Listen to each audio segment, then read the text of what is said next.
Hello friends, मैं सोनम जैन। आप सभी देख रहे हैं एच जी सोनम चैनल पर आप सभी का स्वागत है। दोस्तों, आज की कहानी है ननंद और भाभी आखिर चोर कौन। यदि आप सभी को ये कहानी पसंद आए तो चैनल को सब्सक्राइब कर लीजिएगा, क्योंकि इस चैनल पर मिलती रहती है नई नई कहानियाँ देखने के लिए।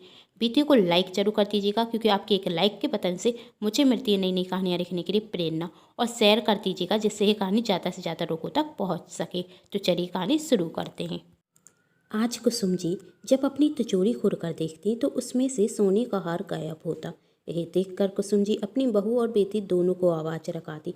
दोनों ही दौड़कर कुसुम जी के कमरे में जाती तो जाकर देखती कि वहाँ पर सोने का हार नहीं है।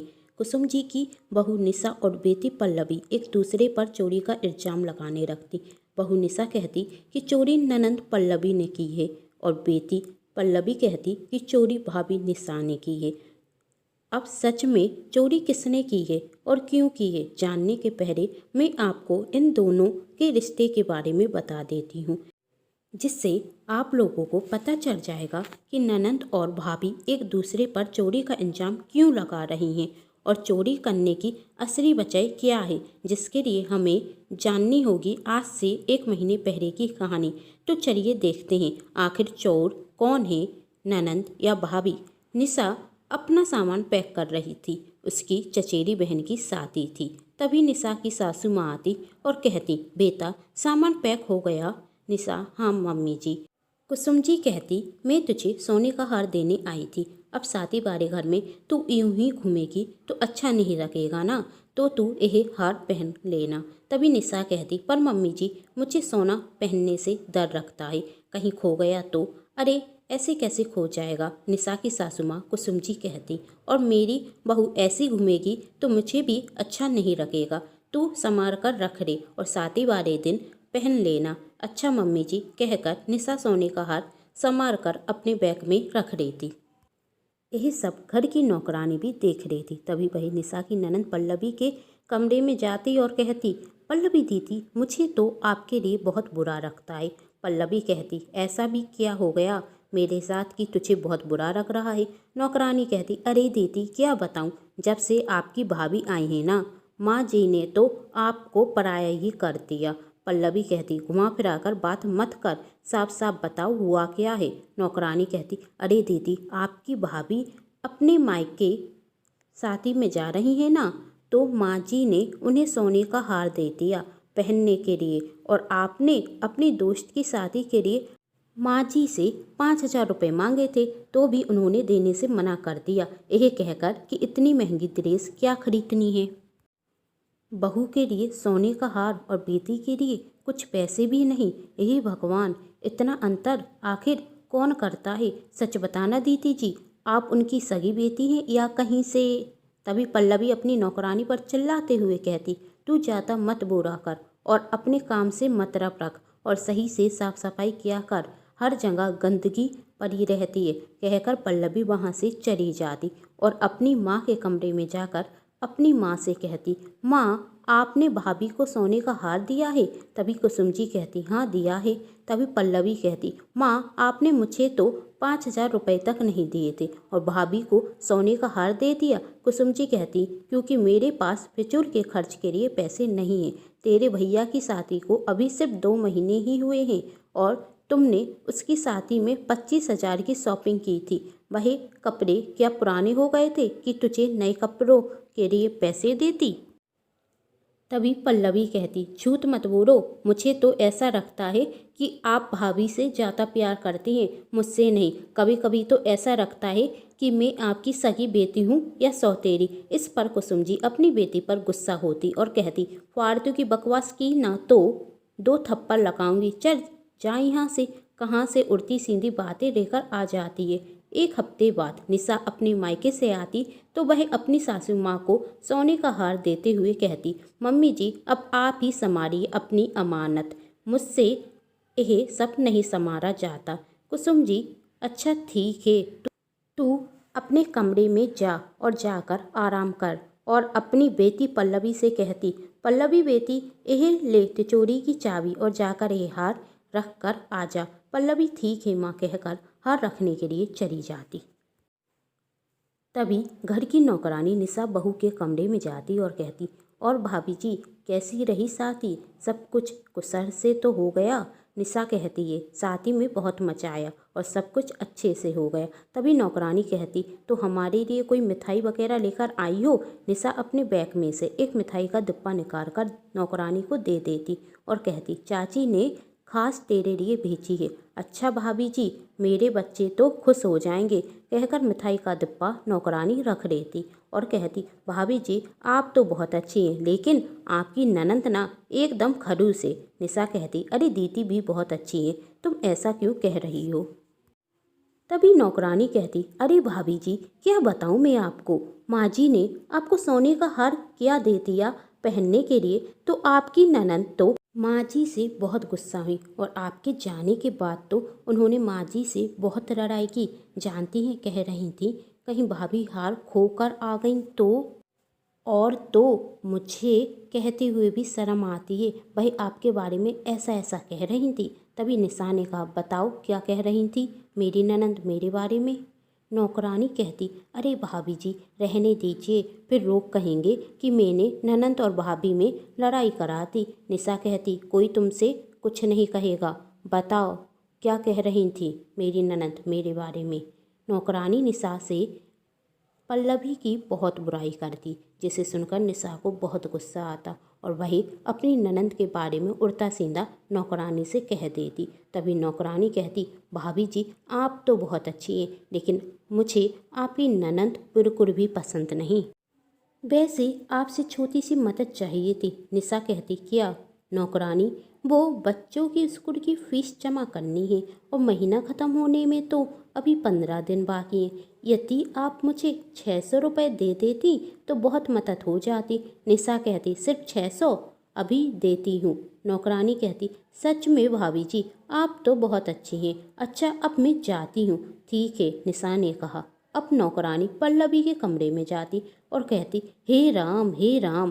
तभी पल्लवी कहती ऐसा भी क्या हो गया कि तू राम को जप रही है? तभी घर की नौकरानी ने कहा दीदी आप पर तो बहुत दया आती है, क्यों अब क्या हो गया? पल्लवी ने कहा। नौकरानी कहती अरे दीदी आपकी भाभी तो एकदम लोमड़ी है लोमड़ी। क्यों क्या कहा इस बार भाभी ने? पल्लवी ने पूछा। नौकरानी कहती दीदी क्या बताऊं, वैसे तो बहुत भूरी भारी बनती हैं आपकी भाभी, जैसे कुछ जानती ही ना हो। आपसे और माँ जी से तो इतनी मीठी बात करती हैं जैसे आपका बहुत आदर करती हूँ, लेकिन अभी अपनी माँ से फ़ोन पर बात करती हुई कह रही थी एक बार ननंद की शादी तो हो जाने दो, फिर उस खड़ूस ननंद को मैं घर के अंदर तक घुसने ना दूँ। और मेरी सासू माँ तो एकदम गाय है, उसे तो मैं अपनी उंगलियों पर यूं ही नचारूंगी। सुनकर बहुत बुरा लगा। आपकी और माँ जी की इतनी बुराई कर रही थी।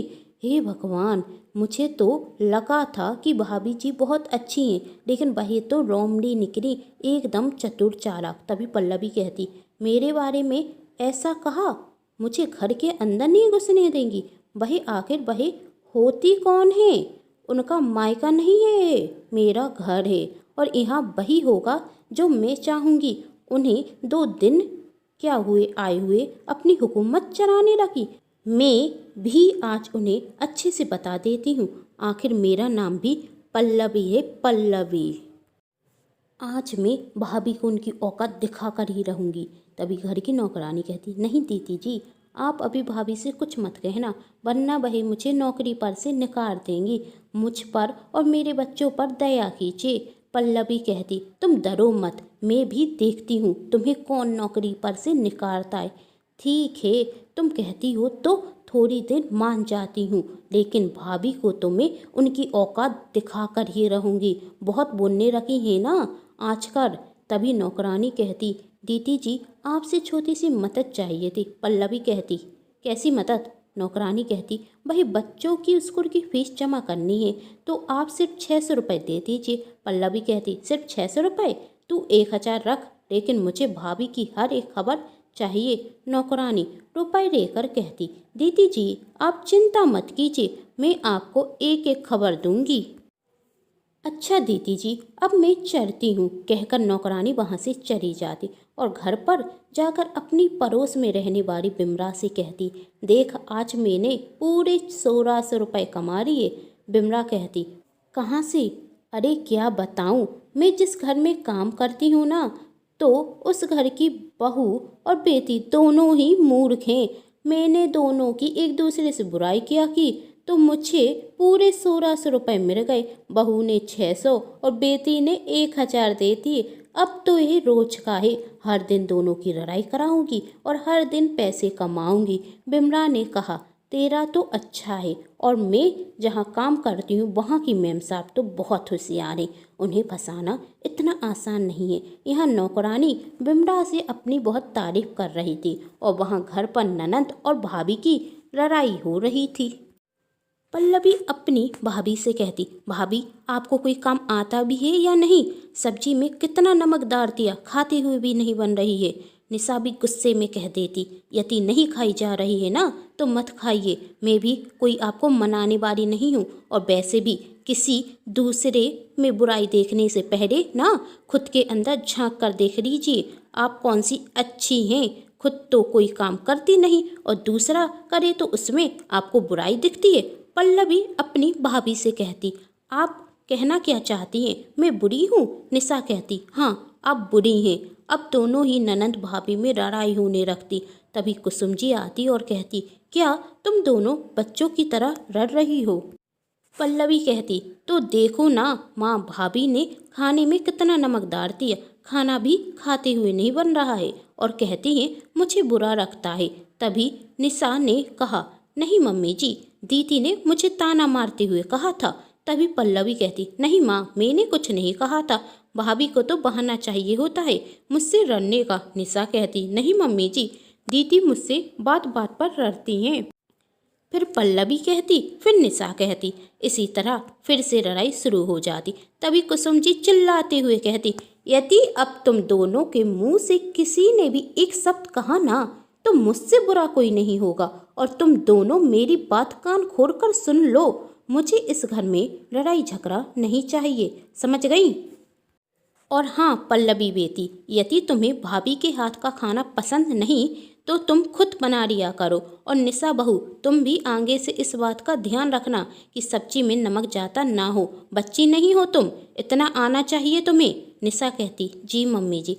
कुसुम जी वहाँ से चली जाती और दोनों ननंद भाभी भी एक दूसरे को मुँह चुराते हुए वहाँ से चली जाती। दूसरे दिन फिर नौकरानी घर पर आती। तभी पल्लवी नौकरानी से कहती कि आज मेरे कमरे की सफाई पहरे कर देना। तभी निशा ने कहा, नहीं मेरे कमरे की सफाई पहरे करना। तभी कुसुम जी वहाँ आती। कुसुम जी को देखकर दोनों शांत हो जाती और कुसुम जी कहती, मेरे कमरे की पहरे सफाई कर देना, फिर इन दोनों के कमरे की कर देना। नौकरानी कहती, ठीक है माँ जी। नौकरानी कुसुम जी के कमरे की सफाई करने के बाद निशा भाभी के कमरे में जाकर सफाई करने रखती। निशा नौकरानी को देख रही थी, यही कुछ तो कहे दीदी के बारे में, लेकिन नौकरानी अपना काम मन लगाकर कर रही थी। तभी निशा अपनी गोदरेज में से एक साड़ी निकाल और नौकरानी से कहती, मेरे पास इस रंग की बहुत सी साड़ी हैं, तुझे यह साड़ी चाहिए? यदि तुझे पसंद हो तो तू रख ले, साड़ी बहुत महंगी और बहुत अच्छी थी। नौकरानी भी फटाक से कह देती, हाँ भाभी जी मुझे दे दीजिए। निशा कहती, हाँ ले ले, लेकिन पहले मुझे यह तो बता कि कर जब दीदी के कमरे में सफाई करने के लिए गई थी तो उन्होंने मेरे बारे में कुछ कहा था, सच सच बताना, तभी ये साड़ी तुझे मिलेगी। नौकरानी कहती, मैं आपको बताना तो नहीं चाहती थी, लेकिन अब आप मजबूर कर रही हैं तो बता ही देती हूँ। दीदी कह रही थी कि भाभी को तो कोई भी काम अच्छे से करना आता ही नहीं है, और खाना बनाना तो उन्हें बिल्कुल भी नहीं आता, और बात ऐसे करती हैं जैसे कोई मास्टर शेफ हो। इतना तो पता नहीं रहता कि सब्जी में नमक कितना डाला जाता है, और बातें देख लो जैसे कि कोई डिग्री ले ली हो खाना बनाने की, और ना जाने क्या क्या कह रही थी। मुझे तो बताते हुए भी शर्म आती है। तभी निशा कहती, तू बता दीदी ने मेरे बारे में क्या क्या कहा। नौकरानी कहती, अब भाभी जी अब मजबूर कर रही हैं तो मैं सच सच बता ही देती हूँ। पल्लवी दीदी तो आपकी बहुत बुराई करती हैं। सुनकर ही बहुत दुख होता है कि इतनी भोली भारी भाभी की कोई इतनी बुराई कैसे कर सकती है। मुझे तो ऐसा लगता है कि आप उनसे ज़्यादा सुंदर हैं ना, इसलिए वह आपसे जलती हैं, जलती। यही सब सुनकर निशा कुछ सोचने लगती। तभी नौकरानी कहती, अच्छा भाभी जी मैं साड़ी रख लूँ? निशा कहती, हाँ रख रे, और हाँ मुझे बताती रहना कि मेरी ननंद मेरे बारे में क्या कहती है। नौकरानी कहती, अरे भाभी जी मैं तो आपको सब कुछ सच सच बता देती हूँ, मुझसे भी आपकी बुराई सुनी नहीं जाती। अच्छा अब मैं दीदी के कमरे में जाकर सफाई कर देती हूँ, वरना वही कहेंगी कि पहले भाभी के कमरे में क्यों की। ठीक है मैं जाती हूँ, कहकर नौकरानी पल्लवी के कमरे में चली जाती और जाते ही साथ पल्लवी के कमरे की सफाई करने रखती। तभी पल्लवी पूछती, अभी भाभी के कमरे में से आ रही है ना? नौकरानी कहती, हाँ दीदी जी, तो बता भाभी मेरे बारे में क्या कह रही थी? नौकरानी कहती, आपकी घड़ी बहुत सुंदर लग रही है, मेरी भी इच्छा है ऐसी ही एक हैंड वॉच लेने की, पर मैं गरीब आदमी कहाँ से लूँ। तभी पल्लवी कहती, तुझे ये घड़ी पसंद है, चाहिए? नौकरानी कहती, हाँ दीदी जी बहुत पसंद आ गई। तभी पल्लवी कहती, तुझे घड़ी मिल जाएगी, बस मुझे इतना बता कि मेरी भाभी मेरे बारे में क्या कह रही थी। नौकरानी कहती, अब क्या बताऊं दीदी जी, आपकी भाभी तो आपकी बुराई के सिवा कुछ और करती ही नहीं। कह रही थी, कैसी ननद देती भगवान ने मुझे, एक काम तो ढंग से कर नहीं पाती और ऊपर से मेरे ही कामों में नखरे बताती है। कर आपने उनके खाने की बुराई की थी ना, तो कह रही थी खुद तो खाना बनाकर जानती नहीं है और मुझसे थोड़ा सा नमक क्या जाता हो गया तो मैडम के गले से खाना नहीं उतर रहा था। अच्छा हाँ दीदी जी ऐसा ही कह रही थी। अब मैं तो उस वक्त घर पर थी नहीं ना, लेकिन आपकी भाभी ने मुझे यह सब बता दिया। तू सच कह रही है। कर भाभी मुझसे भी बहुत डर रही थी, बताती तो ऐसे हैं जैसे मास्टर शेफ हों। एक सब्जी तो अच्छी बनाना आती नहीं। और बता और क्या कह रही थी? पल्लवी ने पूछा। नौकरानी कहती, वैसे आपका पर्स भी बहुत अच्छा रख रहा है। पल्लवी ले पर्स भी ले दे, पर बता तो भाभी और क्या कह रही थी? नौकरानी कहती, मुझसे तो पूछे मत, आपकी भाभी आपके बारे में इतने बुरे बुरे शब्द कहती हैं कि मैं तो बोल भी नहीं सकती, और आपको तो गालियाँ तक देती हैं। गालियाँ देती हैं? हाँ दीदी गालियाँ देती हैं। अपनी माँ से इतनी बुराई करती हैं आपकी, मैं क्या बताऊँ, लेकिन आप कर भी क्या सकती हैं। अब माँ जी भी तो भाभी जी का ही पक्ष लेती हैं। पल्लवी कहती, मैं ना अब भाभी को सबक सिखा कर ही रहूंगी। तभी नौकरानी ने कहा, छोड़िए दीदी जी आप कुछ भी नहीं कर सकती, आखिर आप भाभी जी से कुछ कहेंगी तो आपकी माँ जी आप पर ही गुस्सा होंगी। यदि भाभी जी से अपने अपमान का बदला लेना है ना, तो आपको कुछ ऐसा करना चाहिए कि भाभी जी माँ जी की नज़रों में गिर जाएं। तुम सही कह रही हो, पल्लवी ने कहा, अब मैं कुछ ऐसा ही करूंगी कि भाभी माँ की नज़रों में गिर जाएंगी। अच्छा दीदी आप कुछ सोच लेना आपको क्या करना है, और मेरी मदद चाहिए हो तो मेरी मदद भी ले लेना। अभी मैं हैंड वॉच और पर्स लेकर जाती हूँ। हाँ ठीक है चली जा तू, पल्लवी कहती। और वहाँ पर निशा भी यही सोचती कि ननंद जी अब कुछ ज़्यादा ही बोलने लगे हैं, इन्हें सबक सिखाना ही होगा। लेकिन कैसे सिखाऊं? अब ननंद भाभी एक दूसरे को सबक सिखाने के लिए क्या करेंगी? क्या घर में जो चोरी होने वाली है उसमें ननंद चोरी करेगी भाभी को फंसाने के लिए, या भाभी चोरी करेगी ननंद को फंसाने के लिए? जानने के लिए कहानी का सेकंड पार्ट जरूर देगी। और हाँ, नौकरानी की असलियत कैसे पता चलेगी यह भी तो जानना है ना, तो चैनल को सब्सक्राइब भी कर लीजिए, क्योंकि जब भी मैं इस कहानी का सेकंड पार्ट लेकर आऊँ तो आप सभी को पता चल सके। फ्रेंड्स एक वीडियो बनाने में बहुत टाइम लगता है, इसलिए इसे शेयर जरूर कर दीजिएगा जिससे ज़्यादा से ज़्यादा लोगों तक पहुंच सके। लाइक कर दीजिएगा, और आप सच में देखना चाहते हैं इस कहानी का सेकंड पार्ट तो नीचे कमेंट बॉक्स में बता दीजिएगा। और चैनल को सब्सक्राइब नहीं किया है तो ज़रूर कर लीजिएगा, क्योंकि इस चैनल पर मिलती रहती है नई नई कहानियाँ देखने के लिए। तो मिलते हैं नई कहानी के साथ। Thanks for watching.